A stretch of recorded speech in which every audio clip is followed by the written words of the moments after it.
Okay, so it's time to get going on this. The oxide yellow looks, where are we? It looks really like it's a perfect match. So it's going to be oxide yellow from here to the end of the fretboard. This has a 9.5-inch radius. And here's the frets I'm going to use. I'll show you the specs here. A Jessica jumbo nickel silver fret wire, 6 feet total. Anyway, 110 wide and 57 thousandths tall. So these frets were only like 34 thousandths or something. They were really tiny. Here they are up on the wall where they belong. So I got these Jessica frets, and it looks like, if my calculations are correct, it looks like they're already bent to a 9.5-inch radius. So that's cool. So what I'm going to do is I've made the neck as straight as I can. Okay, I had to break out some 150. I'm starting to see some daylight here. So we'll just keep at it. Okay, I finally got that all off. I'm going to go over it with 220 and a straight edge. And then I'll quickly jump up to 320, 400, etc., etc. All right, my trusty Hoover. And the bottom side of this, like so. Got all the dust out of here. And the next thing I'm going to do, I guess I'm gonna mix up some of this yellow. I'm gonna put it in here because I can seal it if I need to come back later and do some more. Let me just get the lid off of it. It's like perfect for that. And then I can start banging these frets in. I'm gonna take some alcohol preps and wipe all these off too.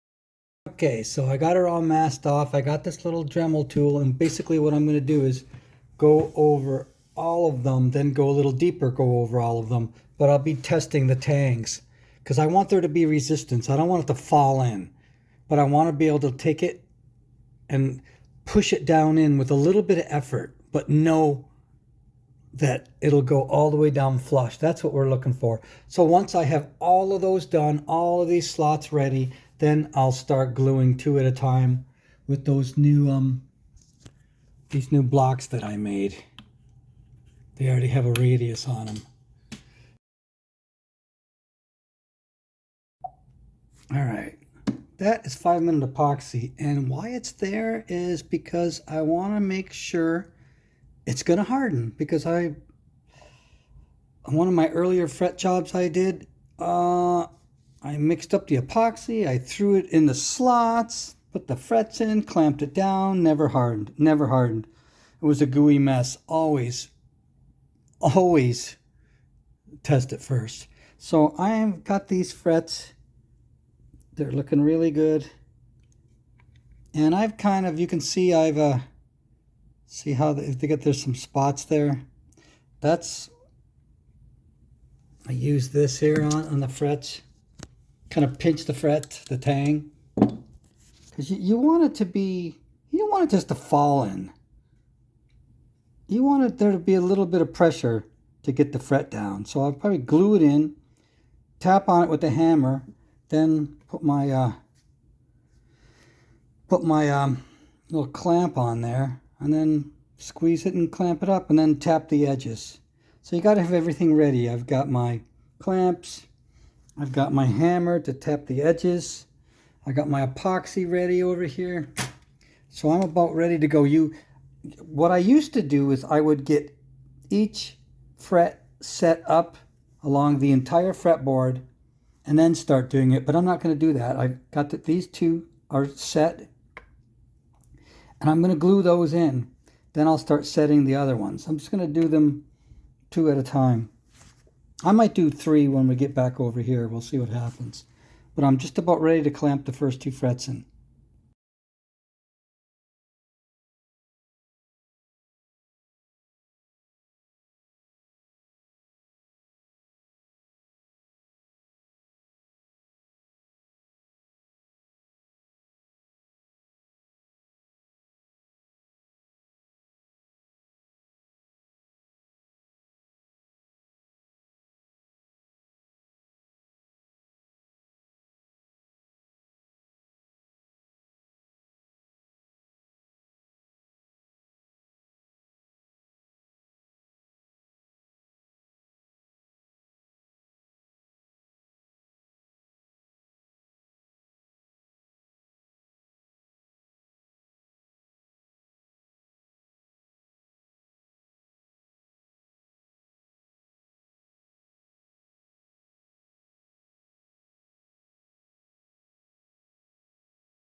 So the next two frets are in. Hammer the sides down. I have wood that won't break this time. There's the first two. Everything's looking good. Here's the fret wire. The one on the right is what came with it, which was terribly low.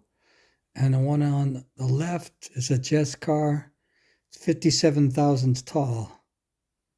I can't remember it was really short though. 38 or 42 or something. It's pretty darn bad.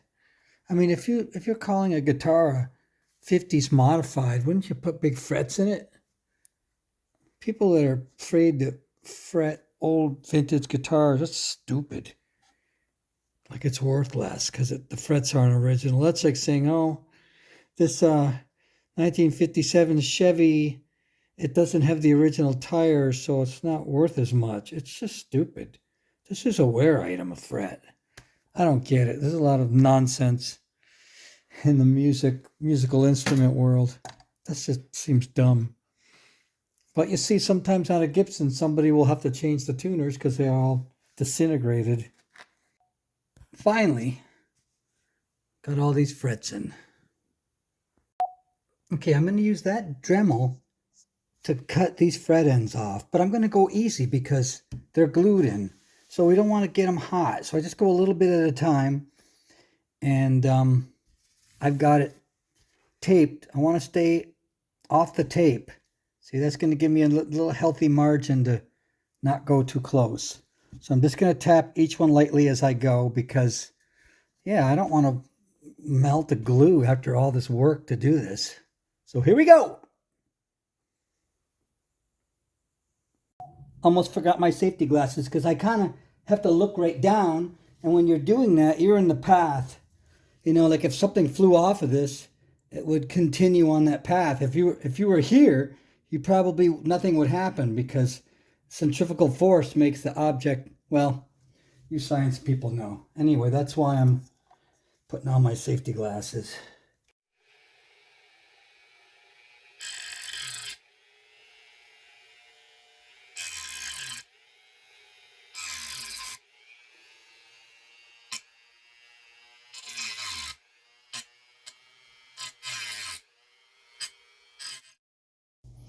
And I've cut plenty of frets in my time, and I don't want to disturb the glue by cutting the fret and pulling on it. I just think that's a mistake. That's another reason why I don't ever trim them like that. I see a lot of people doing that, and it's probably not that big of a deal, but I'm just being extra cautious. I don't want to cut the fret and then have it move in here and get loose somehow. I'm just trying to avoid that.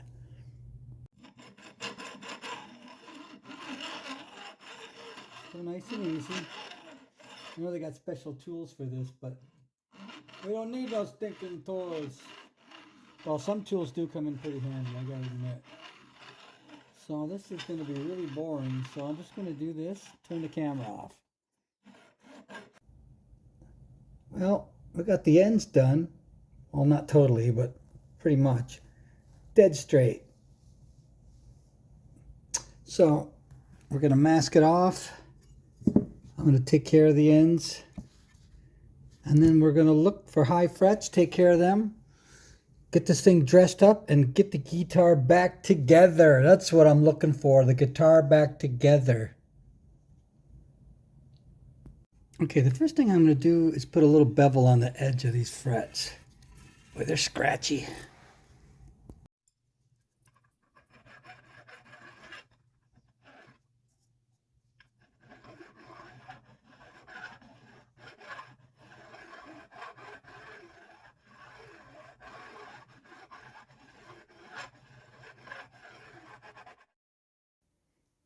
That's about what I've got on there now. Okay, now I'm going to work on the fret ends here. I got this really cool little file.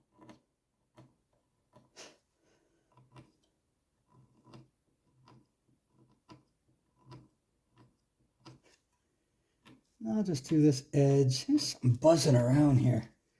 I'll just do this edge and I'll come back up the opposite direction.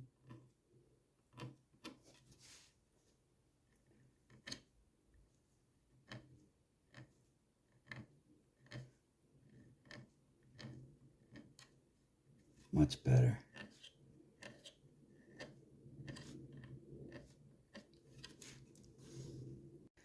Okay, here's what you do when you got a high fret. Let me just get... You got your fret rocker. It's all good. Oh, it's rocking.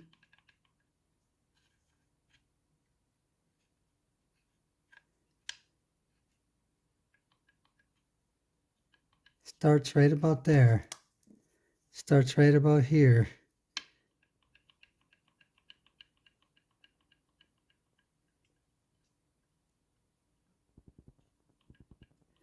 Ends right about there.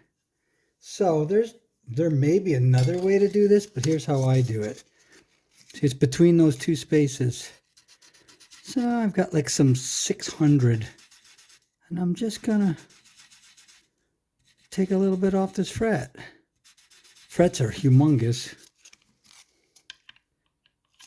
And you got to keep going till you don't hear that clicking.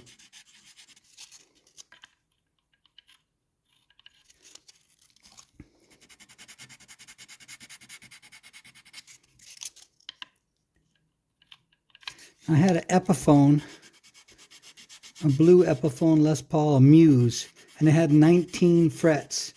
Where all over it was high frets. And I used a hammer and a piece of wood. That really helped, and I did this. And then I dressed the frets, and it played awesome when it was done. So if you ever have to do this, don't think, oh boy, I'm going to throw this guitar away.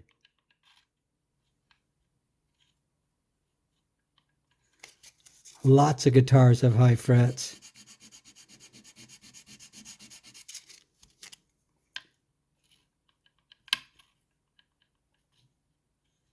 It's pretty much gone there, but I can still hear it here. Just want to get what I need, nothing else.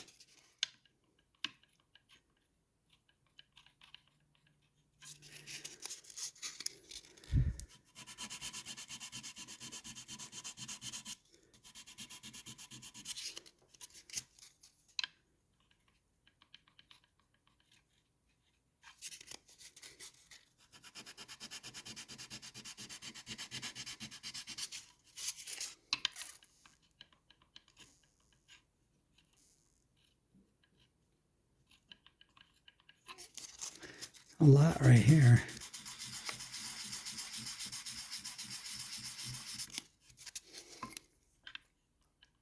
Boring, huh? Almost gone. Just a little bit right here. And a lot of this guitar work isn't exciting, but man, it's exciting when you strap the guitar on and it plays awesome.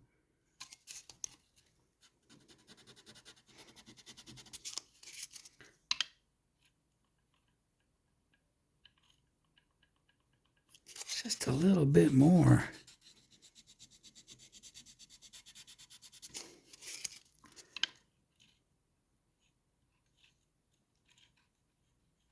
Gone. See, no rocking. And sometimes you'll take like a file and you'll dress all the frets, and somehow you'll end up with one that's still tall. So I usually go over all the frets like this to see if there's a high fret. And then I'll probably dress all the frets, but I won't use the file. I'll use something else, and maybe I'll use I'll start with 600 and go up from there. I'm going to try to have I don't want any marks, scratches in the frets. All right, I went over everything with 600 after I leveled a couple of high frets. And I'm using a piece of plastic. I've used these for years. I just like the plastic. And then I usually go over the sides. These are new frets, so they don't really need to be crowned, but I like to go over the sides with whatever paper I'm using. I'm sure I'm going to go up to some really fine paper today.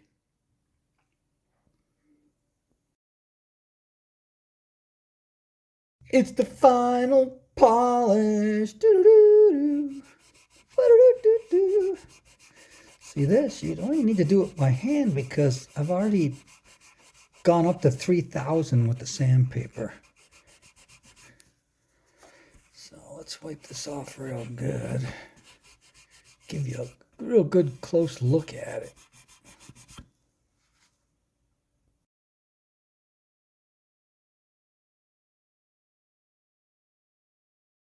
Okay, now the frets are all installed, all leveled, all polished, and I started taping the frets off so I can re-clear the fretboard. A lot more work than just like a rosewood fretboard. So I'm just going to finish taping that off, and probably tomorrow morning I'm going to clear this. I don't know how long it'll take to dry, but I can't wait to get it back on the body and play this guitar, finish setting it up. Okay, hit it with the first coat.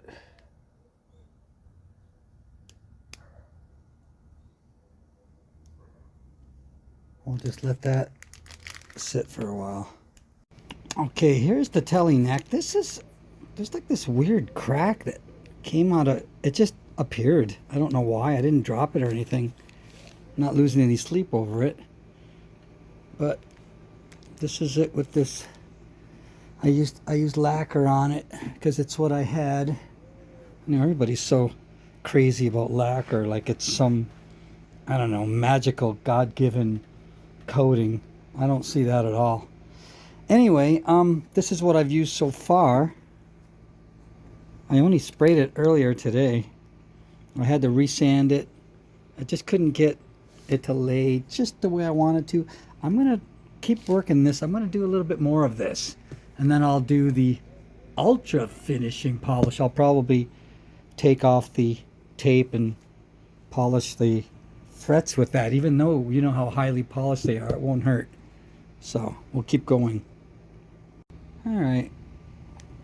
We gave her a little bit of gloss. So now I want to see how close this I think it's, what is it, oxide yellow is to the headstock.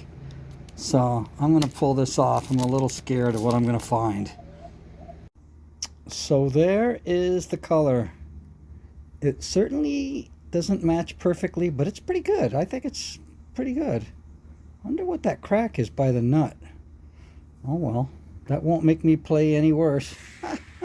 Yeah, I'm happy with this color. This is good. I got these 57 thousandths Jessica frets. That's the only thing I didn't like about this guitar, was the tiny frets. And if you got a 50s modified guitar, wouldn't you refret it with big frets? Come on. Anyway, yeah, I'm pretty pleased with that. So we'll get this thing all together. Looking forward to that. So let's get this neck on this body.